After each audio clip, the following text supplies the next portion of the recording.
I'm Steve Schlisky, the Activities and Programs Chair of the San Francisco, Northern California chapter of NATIS. And I am Randy Forsman. I am the current president of the San Francisco, Northern California chapter of NATIS. Steve, how are you today? It's good to be back. Thank you, Randy. I'm doing very, very well, and I hope you're doing well as well. I'm doing great. It's good to be back. We recorded our episode with John O'Dell last week talking about his book, and we haven't done a lot of these podcasts lately, but it's good that we're kind of picking up speed and getting back into the swing of things. Yes, we're doing one. We're doing one with this week, and hopefully we'll do one next week as well, and try and roll these out at least one every 2 weeks, I think. So who are we talking with today, Steve? Today, we're really happy to have Lexi Sisk. She is our board vice president of smaller markets. And she's also was recently appointed as the Industry Outreach Subcommittee Chair. She's been on the board for about 2 years now, since 2019. Lexi, how are you today?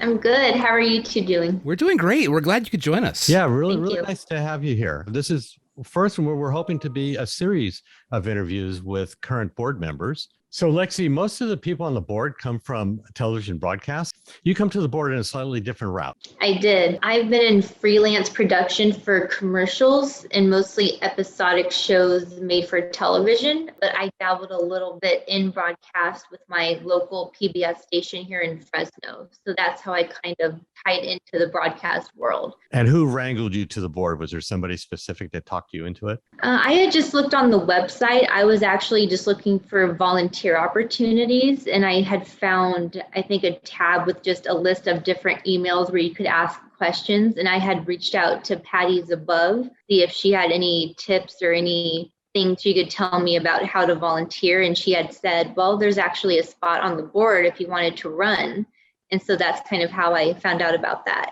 So you mentioned you're from Fresno. Our chapter spreads through Northern California and Hawaii, Fresno, Reno, all over the place. How do you like working in Fresno as opposed to like maybe working in Los Angeles?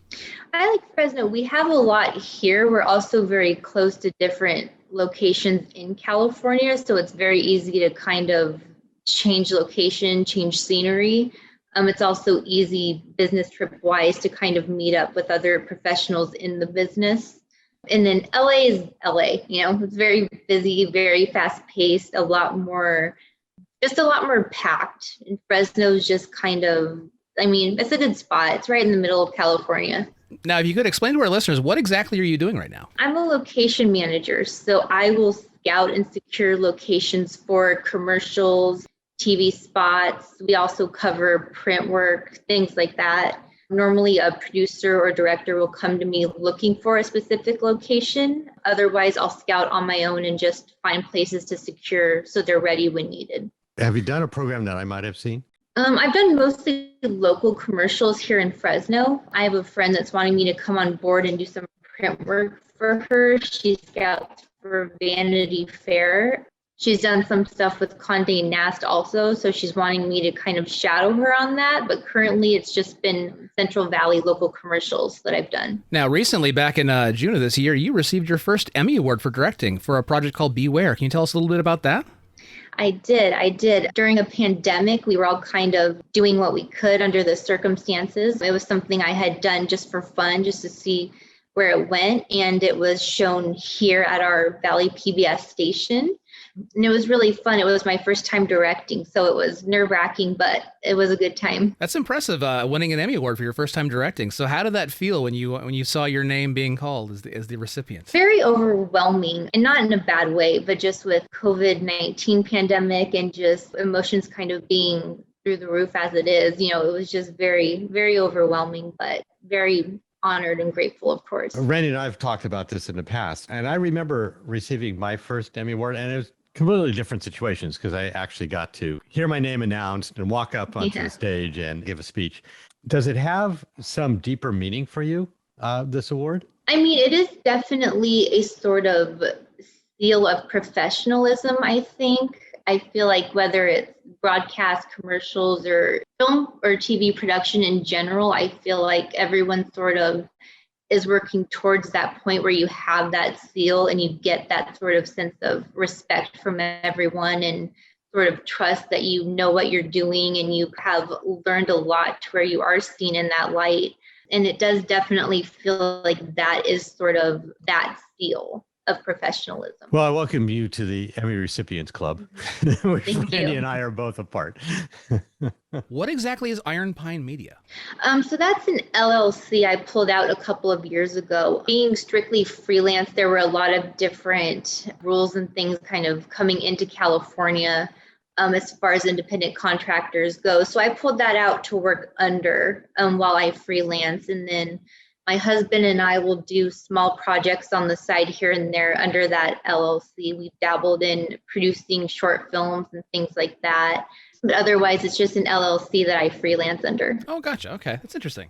I was curious about that. So coming out of COVID, has your production company come out of COVID, or are you still pretty much in this Zoom space? We're still pretty much in this Zoom space right now, just with a lot of things being up in the air. A lot of things are just kind of staying on Zoom for safekeeping, just to see where the rest of the year takes us. Here and there, I've done a few more in-person things, out in the field, but right now we're still kind of in the home studio. So I have a follow-up question to that. When I teach, we were in the Zoom space for almost 2 years. And now that we're getting out of the space, we're finding that there's parts of the space that actually really work well for us, and we're going to carry it over. Some stuff doesn't work well, and we're going to abandon that. But have you found that there's anything about the Zoom space that will carry over past the pandemic? I kind of like how easier it is to kind of put your heads together as far as that production team. If you need to make adjustments or if there's something that be handled, it's been a lot easier to kind of hop on really quick and address what we need to get fixed. Because whatever, you're filming, things can happen last minute. And before COVID, it was, can you meet up tomorrow or the day after? Can you, and that's trickier than hopping on your computer and kind of getting the job done. So I think Zoom meetings might carry over, not, because we can't meet in person, but I just think it's so easy and convenient. And I think it's benefited a lot of people in different ways. On the board, you're moving into a new position. Mm-hmm. And can you talk a little bit about that position? I know it's ground floor and you may not be able to talk too much, but can you let us know what the position is and what you plan to do in it?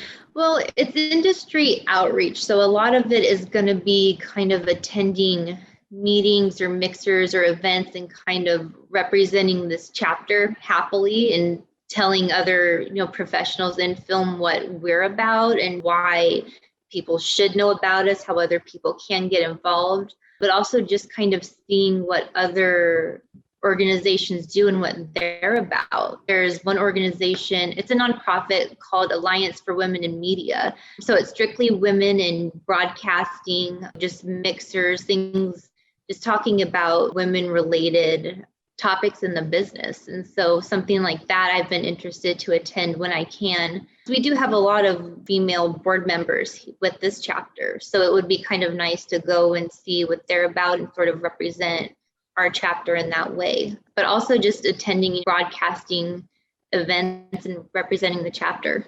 That's one thing that I always found very impressive about you, Lexi, is you have your hands in a lot of different things. Like, you're not just part of Natus. You embrace the industry as a whole. I really appreciate that. You have worked with the Telly Awards Council. What is that like? Yeah, that's been really, really fun. Most organizations have been kind of international. The Telly Awards are strictly in America. So all of this work is within our country, broadcasting professionals, television professionals, and just seeing work from the best of the best in our country specifically. So that's been really cool to kind of watch that and get to judge it and sort of give that seal to these professionals and hand out these awards. I'm on that commission too. The judging is real different. They ask you to judge 75 things, and they're all different categories, and it's all online. You got like a couple of weeks to judge 75 entries. And it's interesting because you see a wide variety of things. You see commercials and programs and social media posts. And I like that it's so strictly with our country, because like with the Natus board, we're, Northern California. In locations, we are worldwide, but this is specifically American broadcasting professionals is what I love about it. Now, you reached out and you became part of the board, and I appreciate your enthusiasm. You've always been have a great energy on the board. What advice would you give to anybody who's interested in learning more about our chapter? There's definitely a lot of opportunities if there's something you want or have to offer. There's a lot of different skills that we have on this board. I think we have the members working in education, membership, the awards committee. I think everyone brings a different skill to the table. So I feel like anyone in this business that has something they want to contribute, there's definitely a place for everyone, no matter what it is. Have you networked with other board members, and has it translated into new positions or new possibilities for you? Yeah, definitely. I think it's definitely snowballed in all aspects. I've made a lot of friends on the board as well as mentors. Many people, I talk to on the phone just as friends checking in, but then also business-wise kind of seeking advice. Personally, you can make a lot of great connections. And then professionally, I think there are a lot of happy accidents that do happen on the board. Patty, who's our board member, produces her own things as well. And I've kind of helped her coordinate some things on the side here and there. So there's definitely a lot of opportunities that come your way. So that person who reads that we're having a board election, we're having an election for board members, and looks at it and saying, oh, I don't know what they do. I'm a little intimidated by throwing my name into the hat. Yeah. I don't really know what happens. I don't think I'm qualified. What would you say to that person who otherwise doesn't know what we do on the board and maybe is sort of interested in this, but maybe sort of scared? Yeah. Well, I would say me personally, I know it's kind of a special circumstance. If something scares you, I feel like you should do it just because the reward can be so great. I know as scary as that may sound. I think what our chapter does is really celebrate what we do in broadcasting, and we also try to help lend a hand to other professionals. So like our scholarship program is helping that next generation that will eventually be in our seats, or those individuals seeking mentorship, still going through school, kind of figuring it out. We sort of offer that to them to help them along the way. And then the awards committee, of course, is just, Emmys is a big celebration of our work, whether you win or not, just being nominated, celebrating whatever it is you worked on that year prior. And then membership is just finding other members to do the same thing, contribute to the board, give back to the industry in that way, whatever skills you have, kind of bring that to the table. So of course, anyone thinking about joining the board, I would say to do it. Yeah, I think you just you hit the nail on the head there. If you're scared of something, just jump in there and do it. I can attest to that personally. That's kind of the reason that my career has gone the way it did. I kind of joined the board on a whim. I spoke at an event back in 2015, and someone said, hey, you should join the board, and I was scared. I just said, you know what, why the heck not? And here we are. So yeah, I applaud you for just jumping in and being such an integral part of our organization. Your efforts on the board are much appreciated. And you're very energetic. You're a very animated person, and it adds that kind of energy to the board. I appreciate that as well. Thank you. Yeah, I've loved it. I love people in general, but yeah, it's been so much fun to serve this board and meet everybody. Thanks, Lexi. Thanks for spending this time with us. I really appreciate it. Yeah, thank you, Lexi. I appreciate you taking the time out of your day to record the podcast with us. Sure, anytime.